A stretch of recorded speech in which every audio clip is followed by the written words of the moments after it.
और आपको बताएं आज पटना पहुंचेंगे केंद्रीय गृह मंत्री अमित शाह। प्रचंड जीत के बाद पहली बार पहुंचेंगे पटना। पार्टी नेताओं के साथ बैठक होने वाली है।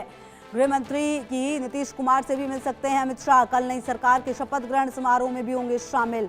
तो आपको बता दें कि गृह मंत्री अब प्रचंड जीत के बाद पहली बार बिहार पहुंच रहे हैं। उससे पहले लगातार रणनीति बनाई, लगातार गृह मंत्री की मौजूदगी बिहार में रही थी और परिणाम सबके सामने है। जिस तरीके का प्रदर्शन रहा है एनडीए का वो ऐतिहासिक रहा है। और ऐसे में अब क्योंकि सरकार बनाने की कोशिश और कवायद है तो कल नई सरकार का शपथ ग्रहण समारोह होना है, उसमें शामिल हो सकते हैं। नीतीश कुमार से भी मुलाकात हो सकती है।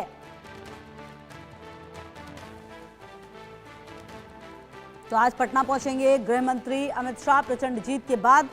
और अगर आप देखें तो पार्टी नेताओं के साथ मीटिंग भी है, नीतीश से भी मिल सकते हैं, ये जानकारी भी सामने आ रही है। कल नई सरकार की शपथ ग्रहण में भी शामिल होंगे और कल के शपथ ग्रहण को भव्य बनाने की पूरी तैयारी है। गांधी मैदान को पूरी तरह से तैयार किया जा रहा है, आम लोगों के लिए बंद भी कर दिया गया था। और ऐसे में अब गृह मंत्री की मौजूदगी यहाँ पर होगी, निश्चित तौर पर काफ़ी महत्वपूर्ण हो सकता है ये।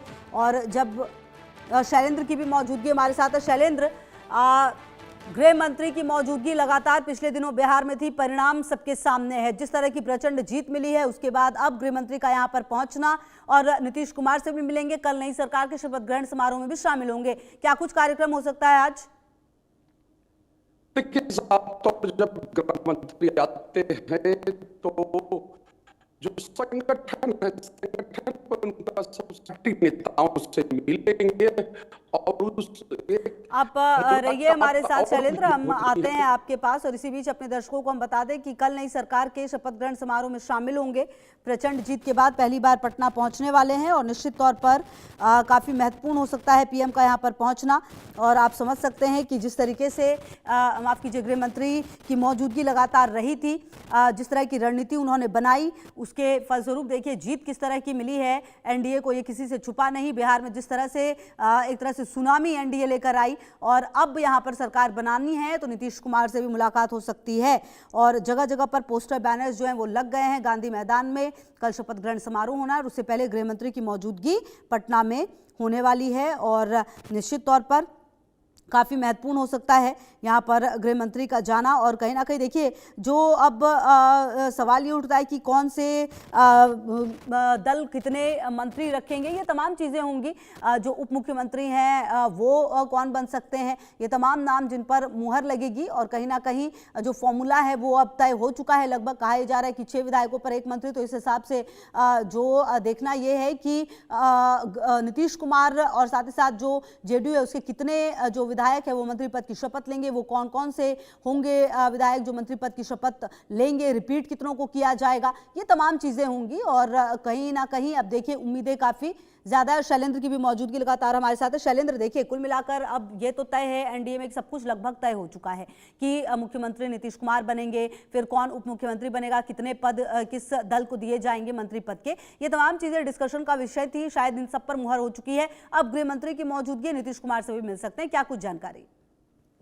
देखिए साफ तौर पे है, गृह मंत्री आएंगे तो जो चीजें बची हुई है यानी विभागों का मामला है और उसका विधानसभा अध्यक्ष का मामला है, ये 2 प्रमुख मामले हैं कि इनको लेकर। और दूसरी एक और बात, क्योंकि डिप्टी सीएम को लेकर कई तरह की बातें हो रही हैं और ये कहा जा रहा है कि एक ही डिप्टी सीएम का पद होना चाहिए, यानी कि जो एक डिप्टी सीएम इस सरकार में होना चाहिए। लेकिन होता क्या है अब ये देखना होगा, क्योंकि कई थ्योरीज अभी चल रही हैं। एक में ये कहा जा रहा है सम्राट चौधरी के साथ मंगल पांडे को बनाया जा सकता है। दूसरी थ्योरी ये चल रही है क्योंकि महिलाओं ने इतना प्रचंड बहुमत दिया है तो कोई महिला विधायक जो है वो डिप्टी सीएम बने, यानी एक प्रतिनिधित्व महिलाओं को भी दिया जाए, आधी आबादी को दिया जाए।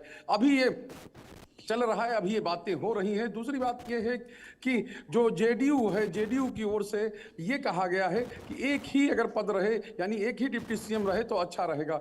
अब इसमें क्या फाइनल निकलता है, क्या हल होता है, ये देखना होगा। और एक और बात है, क्योंकि विधानसभा अध्यक्ष का पद जो है वो अभी तक बीजेपी के पास था, यानी नंदकिशोर यादव, जो आज कहीं उनका कार्यकाल पूरा हो जाएगा, उनकी जगह पर बीजेपी चाहती है कि अपना ही अध्यक्ष रहे। लेकिन जेडीयू ने नरेंद्र नारायण यादव हैं वो जो 8वीं बार विधायक बने हैं, पूर्व मंत्री हैं और साफ तौर पे नरेंद्र नारायण यादव का भी नाम जेडीयू की ओर से पेश किया गया है। ऐसे में ये देखना है कि आखिर किसके पास ये पद रहता है, ये महत्वपूर्ण है, क्योंकि विधानसभा अध्यक्ष का पद विधानसभा के अंदर के विधानसभा या कई सरकार के लिए बहुत महत्वपूर्ण होता है। कई अवसरों पर, कई मौकों पर जो सरकार को लेकर जो चीजें चलती हैं सदन के अंदर, और उसको लेकर भी विधानसभा अध्यक्ष का जो नियमन होता है, विधानसभा अध्यक्ष किस रुख से काम कर रहे हैं, वो बहुत महत्वपूर्ण होता है।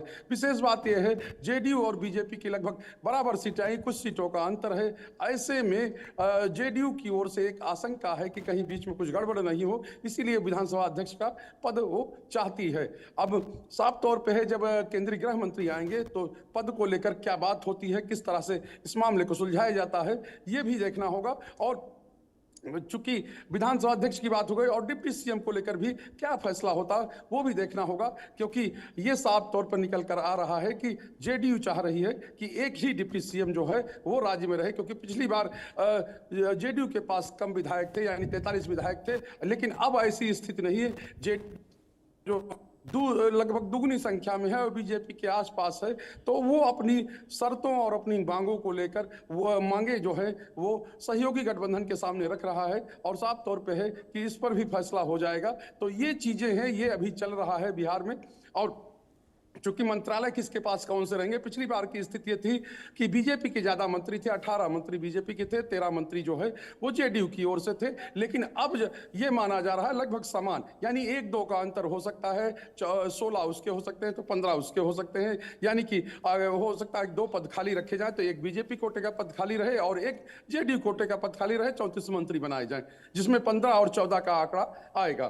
तो ये सब चीजें अभी यहाँ पर चल रही हैं। और विशेष बात यह है कि अगर ये जो प्रक्रिया चल रही है उसके तहत बीजेपी के पास इस बार मंत्री के पद कम होंगे, क्योंकि पिछली बार जो है 18 पद थे, इस बार 2-3 पद कम हो जाएंगे, तो ये भी देखना होगा।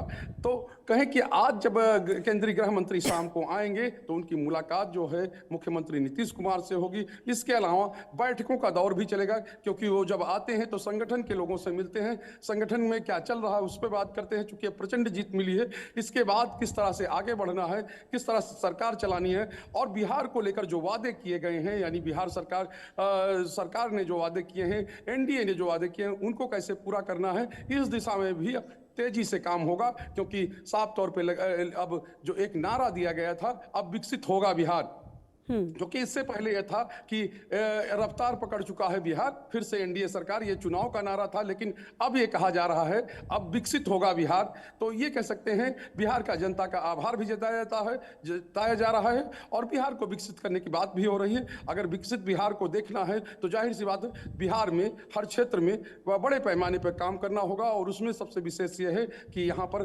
फैक्ट्रियाँ लगें, यहाँ पर औद्योगिकीकरण हो, और उसके अलावा जो है जो बड़े पैमाने पर जॉब क्रिएशन हो, और वो दोनों एक दूसरे से जुड़े हुए हैं, ताकि यहाँ के लोगों को बाहर जाकर काम नहीं करना पड़े। और ये इस चुनाव का सबसे बड़ा मुद्दा रहा है। तो ये कह सकते हैं खाका भी खींचा जाएगा और सरकार को फाइनल रूप भी दिया जाएगा। बिल्कुल। और कहीं ना कहीं देखिए शैलेंद्र, बड़ी जिम्मेदारी है। अब जिस तरीके का बहुमत मिला है एनडीए को, ऐसे में एक एक चीज काफी सोच समझ कर करने की जरूरत है, क्योंकि अब जो है कुछ भी गलती बर्दाश्त नहीं की जाएगी। क्योंकि चलिए आपने 20 साल सत्ता में रहे, आपने फिर से 5 साल की मांग की, जनता ने आप पर वो भरोसा दिया है। इसीलिए जो बात आप कह भी रहे थे ना कि मंत्री पद आखिरकार कौन सा पद किसके पास हो, किस तरीके से कॉम्बिनेशन बनाया जाए ताकि बिल्कुल आराम से सरकार चल सके। ऐसा ना हो कि गठबंधन की अगर सरकार बन रही है तो वहां पर हर दिन ऐसा लग रहा है कि सरकार टूट रही है, जा रही आ रही है, ये तमाम चीजें ना हो। इसलिए बहुत ज्यादा जरूरी हो जाता है कि गृह मंत्री खुद पहुंचे हैं, शायद ये बड़ी जिम्मेदारी है समझते हुए। बिल्कुल बड़ी जिम्मेदारी है, और जिम्मेदारी इसलिए भी है क्योंकि केंद्रीय गृह मंत्री ने फ्रंट से लीड किया है इस चुनाव में। इस चुनाव में उनकी जो भागीदारी रही है, इस चुनाव को लेकर जिस तरह से वो काम करते हैं, वो कहें कि उन्होंने किया है। चाहे सीट बंटवारे का मामला हो, चाहे प्रत्याशी यानी सीट बंटवारे के बाद कहीं भी नाराजगी थी, प्रत्याशियों को मनाने का मामला हो, या उसके बाद मैनेजमेंट का मामला हो, वो सब चीजें पटना में बैठकर बिहार में आकर उन्होंने की। और इसके अलावा उन्होंने बड़े पैमाने पर प्रचार किया था। लेकिन चूंकि बीजेपी के चाणक्य कहे जाते हैं या कि कैसे सत्ता में जाना है, क्या स्लोगन होना चाहिए, किस कौन से मुद्दे होने चाहिए। अब मुद्दे आ गए हैं। विशेष बात यह है कि बीजेपी और जेडीयू यानी एनडीए की ओर से जो वादे ठीक किए है, गए हैं उन पर काम ठीक भी है जो है शैलेंद्र, पहले से रहेगी हो रहा है। लगातार नजर, आगे भी लेंगे आपसे अपडेट। फिलहाल शुक्रिया आपका इन तमाम जानकारियों के लिए। चलिए आगे बढ़ते हैं और आपको बताएं हनुमान जी